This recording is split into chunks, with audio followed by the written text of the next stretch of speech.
आज का जो टॉपिक डिस्कस करना है दैट इज एडेप्टेशन। बेटा एडेप्टेशन हमने बोला था कि फिजियोलॉजिकल, मॉर्फोलॉजिकल और बिहेवियरल तीनों को अडेप्ट करना अपने एनवायरमेंटल कंडीशन के according, that is known as the adaptation. और हमने एडेप्टेशन में कुछ एग्जांपल्स पे डील कर लिए थे। ये कौन से थे? एडेप्टेशन की डेफिनेशन क्या हो गई? मॉर्फोलॉजिकल, फिजियोलॉजिकल और बिहेवियरल तीनों तरीके से अपने आप को एडजस्ट करना for the surrounding environmental condition या फिर for the habitat, that is known as the adaptation. Adaptation के हमने कौन से एग्जांपल पढ़े थे? सबसे पहले एग्जांपल हमने डिस्कस किया था दैट इज कौन सा था? बोलो।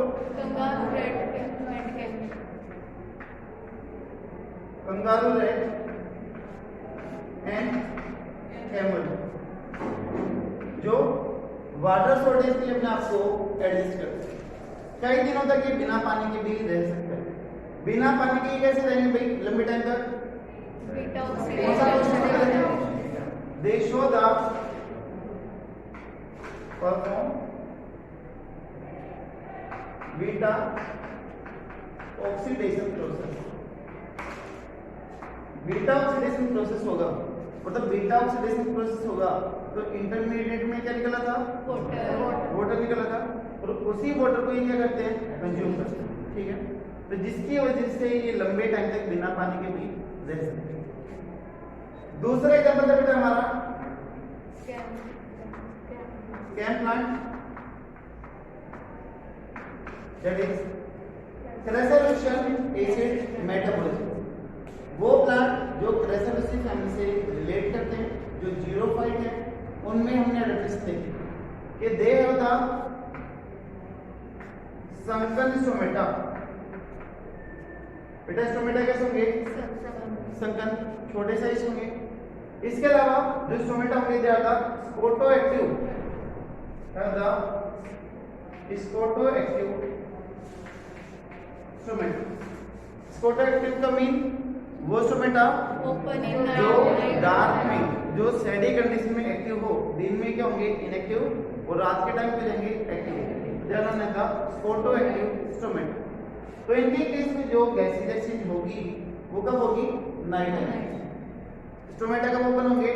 नाइट टाइम में ओपन होंगे, क्योंकि अगर दिन टाइम में वो ओपन हुआ, दिन के टाइम में ओपन हुआ तो बेटा वाटर का लॉस होगा ज्यादा, एक तो पानी की क्या है? कमी है। दूसरी चीज है वहां पर दिन में स्टोमेटा ओपन होता तो ट्रांसमिशन रेट और भी ज्यादा हो जाता। तो उस चीज से बचने के लिए जो स्टोमेटा ओपन हो रहे हैं नाइट टाइम में ओपन हो रहे हैं, जिसको हमने क्या बोल दिया? फोटो एक्टिव स्टोमेटा बोल दिया। इसमें हमने एग्जांपल और पढ़ा था दैट इज फाइलोक्लेट, पढ़ा था फाइलोक्लेट, जिसमें हमने बोला था कि ओपनसिया जिसका कैक्टस या फिर नाथनी बोलते हो, है ना? कैक्टस या फिर हिंदी में क्या बोलते हो? नाथनी बोलते हो। हमने बोला था कि इसका स्टेम कैसा हो गया था? ग्रीन हो गया था, फोटोसिंथेसिस करने वाला हो गया था, और जो इसकी लीफ थी वो किसमें कन्वर्ट हुई थी? स्पाइन के अंदर कन्वर्ट हो गई। तो इसमें स्टेम ग्रीन हो गया था एंड परफॉर्म फोटोसिंथेसिस, और फोटोसिंथेसिस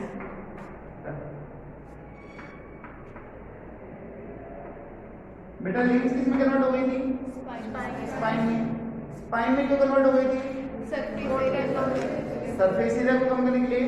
दूसरा मेन पॉइंट था कि स्टोमेटा की वजह एब्सेंट है। अगर लीफ ओपन होती तो स्टोमेटा के नंबर क्या होते?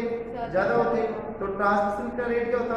ज्यादा, तो पानी का लॉस ज्यादा होता। उस पानी के लॉस को कम करने के लिए जो लीफ थी वो क्या हो गई थी? फोल्ड हो गई थी, और फोल्ड हो गई थी तो किसकी फॉर्मेशन हुई थी? स्पाइन की फॉर्मेशन हो गई। तो यहाँ पर लीफ कन्वर्ट इनटू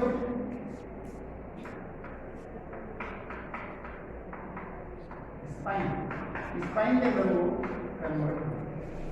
ठीक है, थर्ड एग्जांपल बेटा कौन सा पढ़ा था हमने? लिवर में पढ़ा था।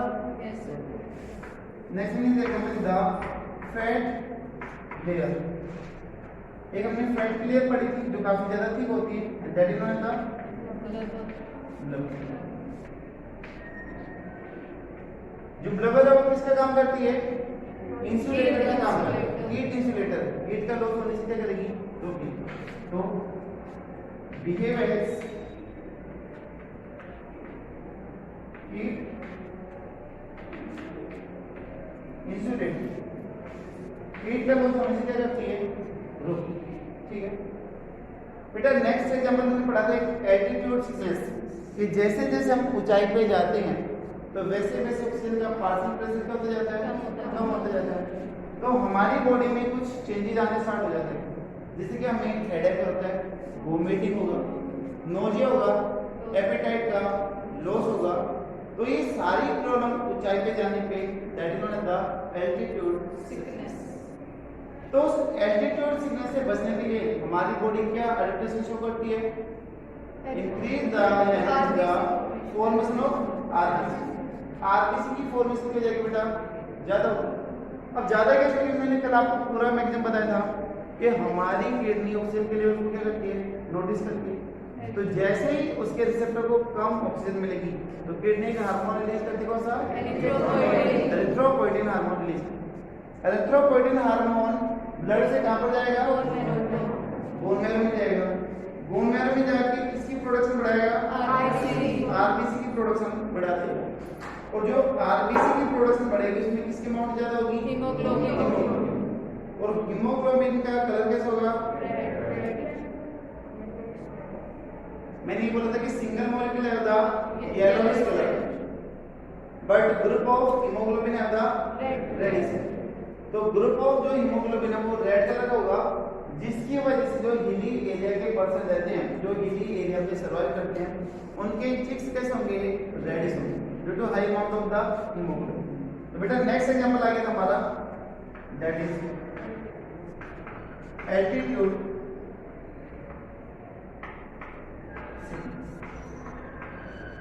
एल्टीट्यूड सिकनेस की बात करी थी हमने। उसके बाद में बेटा और कौन सा एग्जांपल देखा था? बास्किंग। बास्किंग कौन करते हैं? Desert lizard.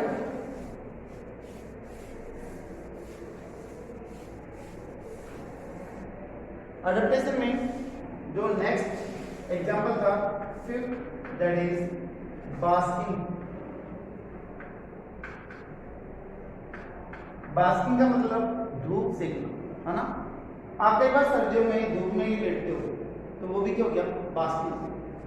कई बार जब आप बीमार होते हो, सर्दी वगैरह लगती है, जुकाम लगती है, तो डॉक्टर आपको एडवाइस भी देता है कि सनलाइट में लेटे, है ना, पास करें। तो उससे आपका इम्यून सिस्टम क्या होगा? और भी बेहतर होगा, एनर्जी मिलेगी। तो जो डेजर्ट लिज़ार्ड है, बास्किंग किसमें होगी? इनके शब्द डेजर्ट लिज़ार्ड। जो लिज़ार्ड है वो दिन के टाइम में भी सनलाइट में बैठे। उसका रीजन क्या है? कि जो सनलाइट की जो हीट है, जो एनर्जी है, उसको वो क्या करती है? स्टोर करती है, ताकि रात के टाइम में उसको वो यूज में ले सके। क्यों भाई? जैसे नाइट का टाइम होगा तो टेम्परेचर लो हो जाता है। डेजर्ट वगैरह में जो चीज जितनी गर्म होती है दिन में, वो रात को उतनी क्या हो जाती है? ठंडी हो जाती है।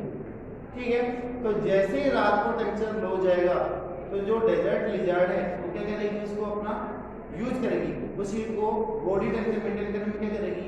यूज करेगी। तो बास्किंग का एक एग्जांपल।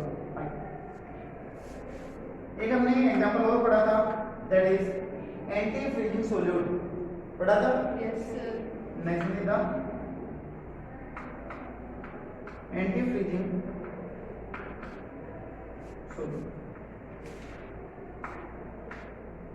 ये कुछ ऐसी फिशेज है जो अंटार्कटिका या फिर फ्रोजन एरिया में मिलते हैं, जहाँ पे काफी ज्यादा बर्फ जमी रहती है पानी, वहां पर भी फिशेज मिलती है। तो वो फिशेज उस फ्रोजन वाटर के अंदर कैसे सर्वाइव करती है? कल मैंने बोला था कि वहां पर एक अमीनो एसिड होता है जिसको फ्रीज करने से रोकता है, ग्लाइसिन। तो दे हैव द ग्लाइसिन। तो fishes of frozen area have glycine and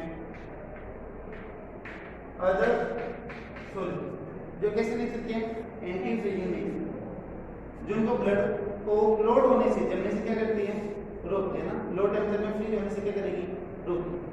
तो एक एग्जांपल आपका दिया, ठीक है।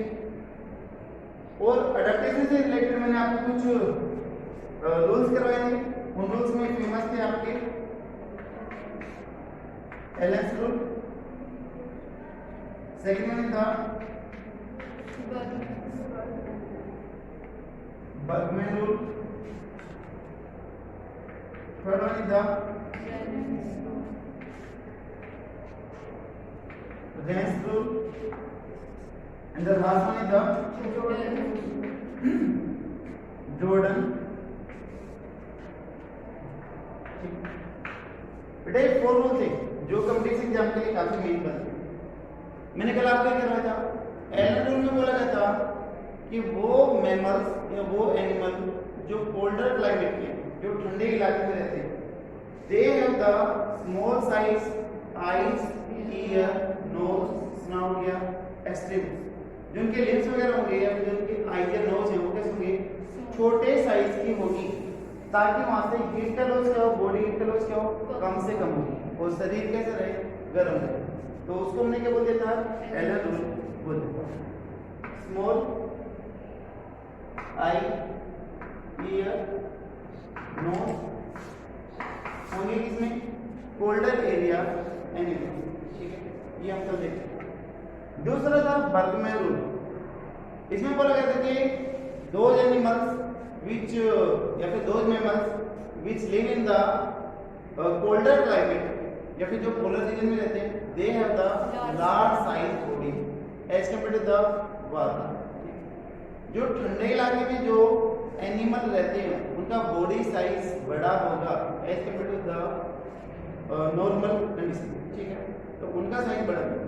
फॉर एग्जांपल जैसे हमने देखा था पोलर बियर, जो पोलर बियर का साइज है वो नॉर्मल बियर से कैसे है, बड़ा है, ठीक है। हमने बोला था कि स्नो फॉक्स, जो पोलर एरिया में मिलते हैं स्नो फॉक्स, उसका साइज नॉर्मल फॉक्स से क्या है, ज्यादा, ठीक है।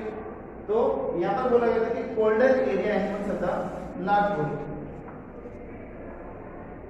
Colder area animals have large size body, उनका जो शरीर है वो कैसा होगा, बड़े साइज। तीसरा रूल था बेटा रेंस रूल, जिसने बर्ड्स के विंग्स के बारे में बताया। रेंस रूल में बोला गया था कि वो बर्ड्स जो कोल्डर एरिया में रहते हैं उनके जो पंख हैं, जो उनके विंग्स हैं वो कैसे होंगे, डाउनवर्ड होंगे, नीचे की तरफ होंगे, फ्लैट ना होंगे, नीचे की तरफ रहेंगे। और दूसरा कैसे रहेंगे, एक्यूमिनेट होंगे यानी कि पॉइंटेड होंगे, ताकि अगर स्नोफॉल वगैरह हो रही है, बर्फ गिर रही है, तो वो स्टे ना करे बल्कि स्लिप करके स्लाइड करके वो नीचे की तरफ गिर, ठीक है। तो colder area birds have pointed and downward wings, जो पंख है वो पॉइंटेड, पॉइंटेड कितनी होगी बेटा आपको, एक्यूमिनेट वर्ड व्हीकल्स, एक्यूमिनेट का मतलब नुकीले है ना, पॉइंटेड, ताकि जो स्नो है वो स्लाइड। लास्ट में था जॉर्डन रूल, जॉर्डन रूल ने किसके बारे में बात करी थी, फिशेज और कोल्डर क्लाइमेट को रिलेट किया और वर्टिब्रेट नंबर तक बोले कि वो फिशेज जो कोल्डर क्लाइमेट में रहती है मिलती है उनका साइज कैसा होगा, बड़ा होगा, और जो वर्टिब्रेट के नंबर है वो भी क्या होंगे, ज्यादा। तो those fishes which are present in the colder area they have the larger size with the large number of vertebrae, तो दिस वन इज द जोड़। इसका वो बताया था मैंने रीजन, क्योंकि जो कोल्डर वाटर है उसकी डेंसिटी क्या होगी, ज्यादा होगी, तो ज्यादा प्रेशर को टॉलरेट करने के लिए जो वर्टिब्रेट्स है तो वो भी क्या होनी चाहिए, ज्यादा, ठीक है। तो species of colder water,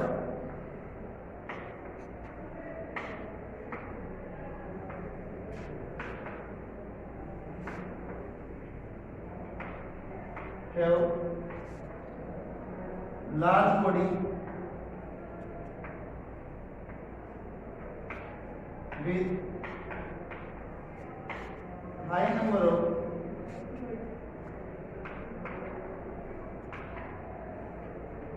vertebrae। उनका जो बॉडी साइज है वो कैसा होगा, बड़ा होगा और वर्टिब्रे के नंबर भी ज्यादा होंगे कि ताकि वो प्रेशर को क्या कर सके, टोलरेट। यहाँ तो कोई डाउट है तो बोलो भाई किसी को भी, ठीक है। नेक्स्ट वन हम आ जाते हैं अडेप्टेशन, है ना, किसका, प्लांट का, with respect to the water quality and water amount, कि जो पानी है वो किस नेचर का है और कितने अमाउंट में है उसके रिगार्डिंग, ठीक है। तो ये जो अडेप्टेशन की हम बात करें, इनमें से कोई भी डाउट है तो बोल दो भाई, जो भी हम एग्जांपल देखेंगे एडेप्टेशन की। तो नेक्स्ट वन आ जाता है आपका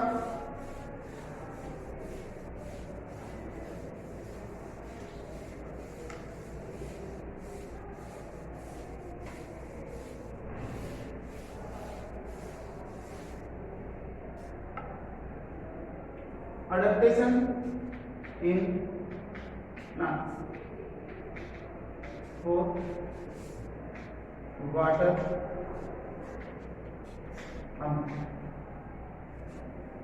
पानी के अमाउंट पर और पानी के नेचर पर तीन तरह के प्लांट होते हैं, तीन तरह के होते हैं। पहला टाइप है दैट इज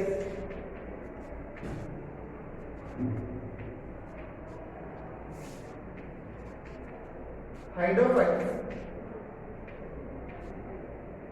हाइड्रोफाइट का मतलब एक्वेटिक प्लांट, जो वाटर अबंडेंट एरिया के अंदर प्रेजेंट होंगे, जो पानी होगा वो काफी ज्यादा अमाउंट में प्रेजेंट होगा।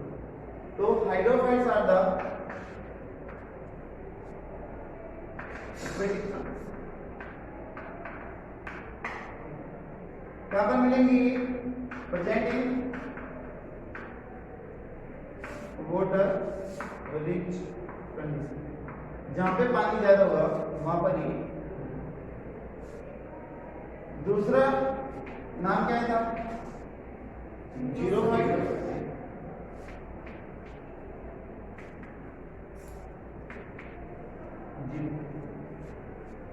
जीरो का मीन क्या होता है, ड्राई।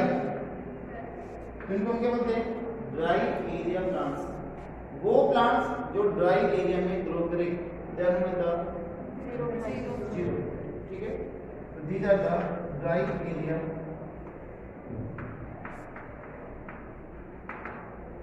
तो ग्रोइंग वाटर डेफिशिएंसी या फिर वाटर स्कैर्सिटी एरिया, ठीक है, जहां पर पानी कम होगा या शॉर्टेज होगी वहां पर एक ग्रोथ। तो जैसे मान लो मैं बोलूँ कि राजस्थान का जो एरिया है वहां पे जो प्लांट है, सिटी कीकर हो गई, बड़बेरी हो गया, ठीक है, इसको आप जीजी फर्स्ट बोलते हो या कैसे बोलते हो। इसके अलावा पीपल हो गया, अलोए, अलोए वीरा, ग्वारपाठा, वो भी आपका इसके है। और इन प्लांट में जो टोमेटो होगा वो ओपन होंगे नाइट टाइम में open. And last one condition is the third one time is the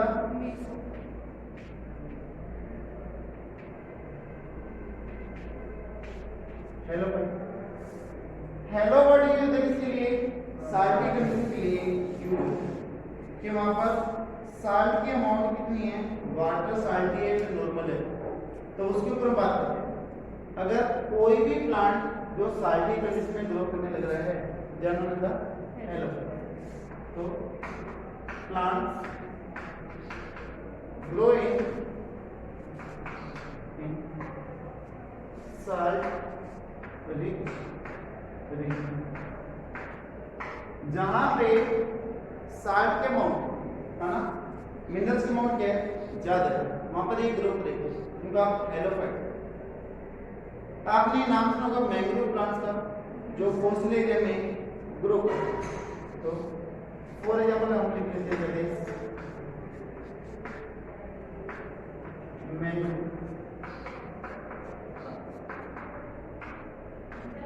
जो कोस्टल एरिया में grow, plants in water abundance, कि वो प्लांट जो वाटर रिच रीजन के अंदर ग्रो करते हैं, जहाँ पे पानी अबंडेंट है, बहुत ज्यादा है, तो उन प्लांट के नाम क्या होते हैं? हाइड्रोफाइट्स होते हैं।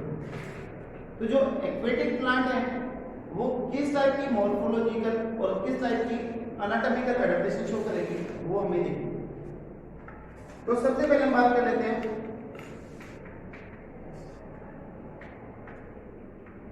मॉर्फोलॉजिकल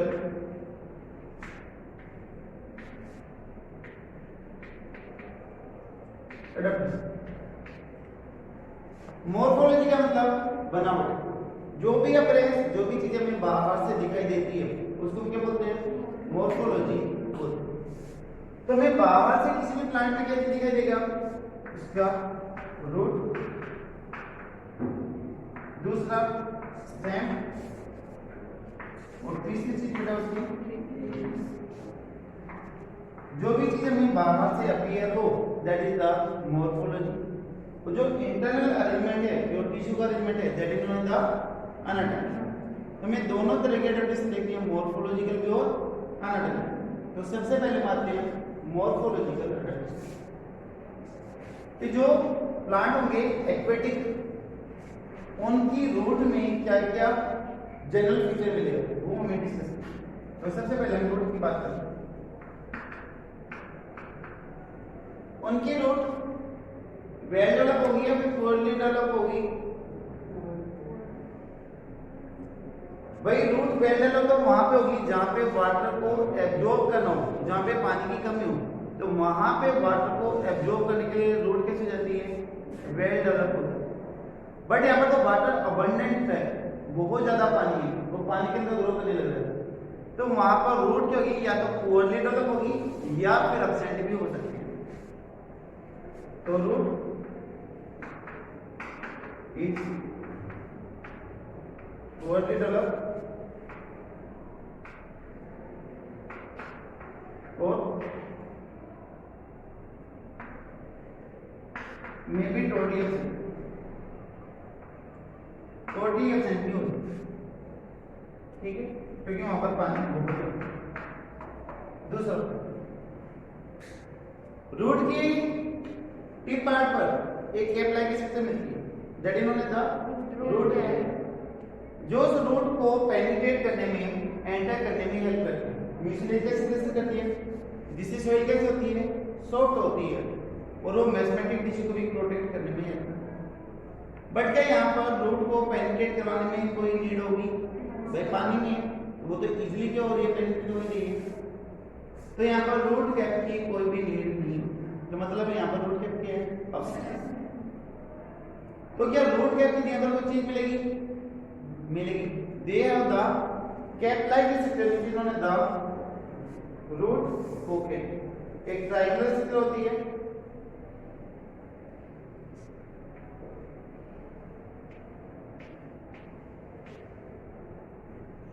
ये बेटा कोई भी एक्वेटिक प्लांट है, हाइड्रिला, ओमेटोगोटेन या फिर आपका कोई भी है, they have the triangular structure, and this triangular structure known as the root pocket. This one is known as the root. तो रूट कैप की जगह पर इनमें क्या मिलेगी? रूट पॉकेट मिलेगी। रूट पॉकेट का काम क्या होगा? मेनली बैलेंस करने का काम होगा, ठीक है। तो इसका जो main function that is balance to aquatic plant. Aquatic plant के लिए बैलेंस करने में हेल्प, ठीक है। तो ये क्या होगी? रूट की मूवमेंट, ठीक है। रूट या तो पोर्ली डेवलप या फिर क्या होगी? Totally absent. और जो रूट है उसके ऊपर रूट कैप ना होगी बल्कि क्या मिलेगी? रूट पॉकेट मिलेगी, जो कैसी शेप की होगी? ट्रायंगल।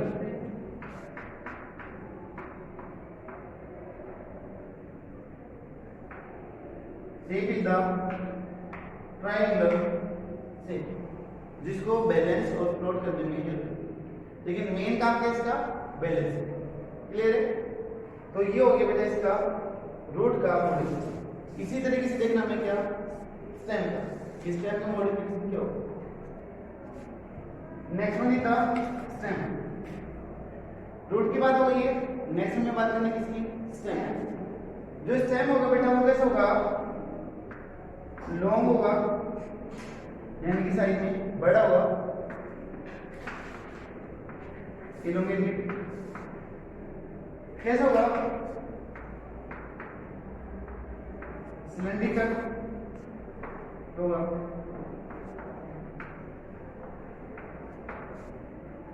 इसके अलावा कैसा होगा, सॉफ्ट एंड फ्लेक्सिबल होगा, सॉफ्ट एंड फ्लेक्सिबल। स्टेम कैसा है, लॉन्ग। लॉन्ग होने का रीजन, स्टेम जितना लंबा होगा लीफ उतनी ही ज्यादा पानी से बाहर आएगी, और जितनी बाहर आएगी तो फोटोसिंथेसिस होने के चांसेस उतने ही। सिलेंड्रिकल, गोल होगी, गोल होगी जितनी होगी तो वाटर का प्रेशर क्या लगेगा, उतना ही कम लगेगा। अगर वो फ्लैट होता तो प्रेशर ज्यादा लगता, अगर वो गोल है तो पानी साइड से निकल जाएगा तो प्रेशर क्या लगेगा, कम लगेगा। तीसरा, सॉफ्ट एंड फ्लेक्सिबल।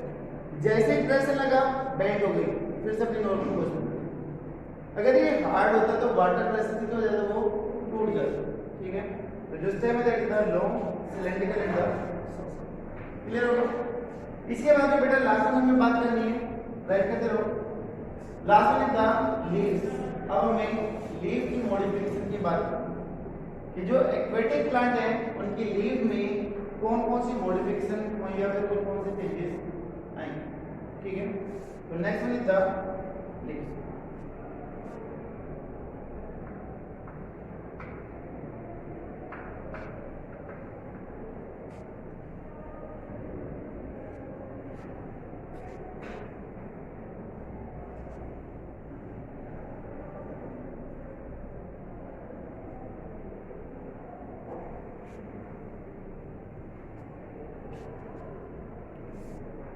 राइट कर लो। Next one is the leaves. Leaves के बारे में बेटा बात करेंगे। Third one is the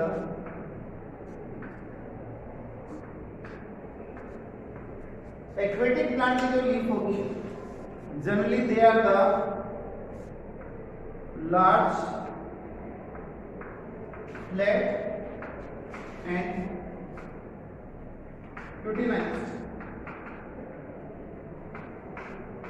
large होगी, ऊपर फ्लोट करके देखेंगे, फ्लैट होगी, चपटी होगी, प्रेशर कम लगेगा, और क्यूटिनाइज्ड उसके ऊपर क्यूटिन की लेयर होगी या नहीं होगी, क्यूटिन। लेकिन अगर मैं वहां पर बोलूं कि वैक्सी लेयर होगी, ऑयली लेयर होगी, जो वाटर को रोकने में क्या करेगी, हेल्प करेगी, है ना। तो यहाँ पर ऑयली लेयर हो जो वाटर को डिपॉजिट होने से क्या करेगी, रोकेगी। जो क्यूटिकल होता है वो तो ट्रांसमिशन रेट को क्या करता, कम करता, बट यहाँ पर तो वाटर क्या ज्यादा, तो यहाँ पर क्यूटिन की लेयर होगी एब्सेंट, बट ऑयली लेयर होगी प्रेजेंट होगी, जो वाटर के डिपॉजिट को क्या करती है, कम करती है। ठीक है। दूसरा,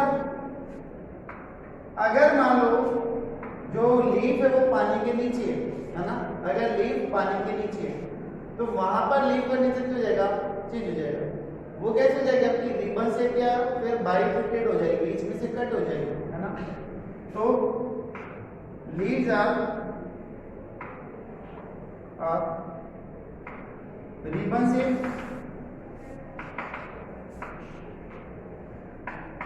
और bifurcate to avoid the water pressure। पानी के प्रेशर को कम करने के लिए या अवॉइड करने के लिए उनकी जो लीफ हो कैसे जाती है, कंपाउंड हो जाती है, और जो पानी के ऊपर मिलेगी वो कैसे होगी, लार्ज और सिंपल होगी। तो मतलब क्या होगा, एक ही प्लांट में दो तरह की लीफ मिल सकती है। सिंगल प्लांट है the two type of leaf that is known as the heterophyllic condition. यहाँ पर एक टर्म लिख रहा हूं मैं, that is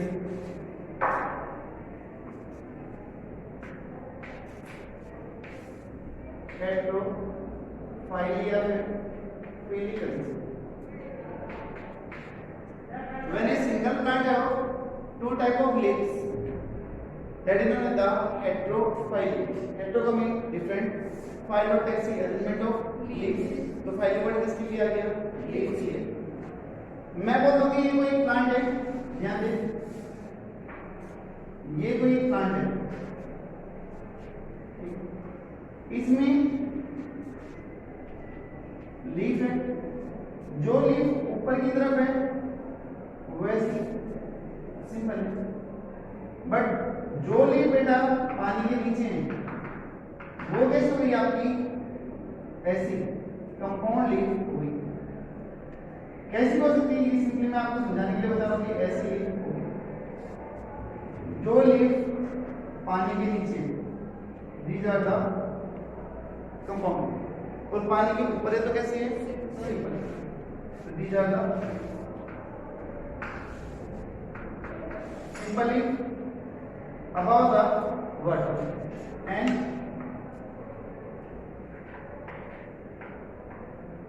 compound leaf under the water. When a single plant have two type of leaf under and above the water, that is known as the heterophytic condition. ठीक है, इसमें मिलेगी जनरली एक्वेटिक प्लांट में। ठीक है, तो ये हो गई आपकी मॉर्फोलॉजिकल एडेप्टेशन।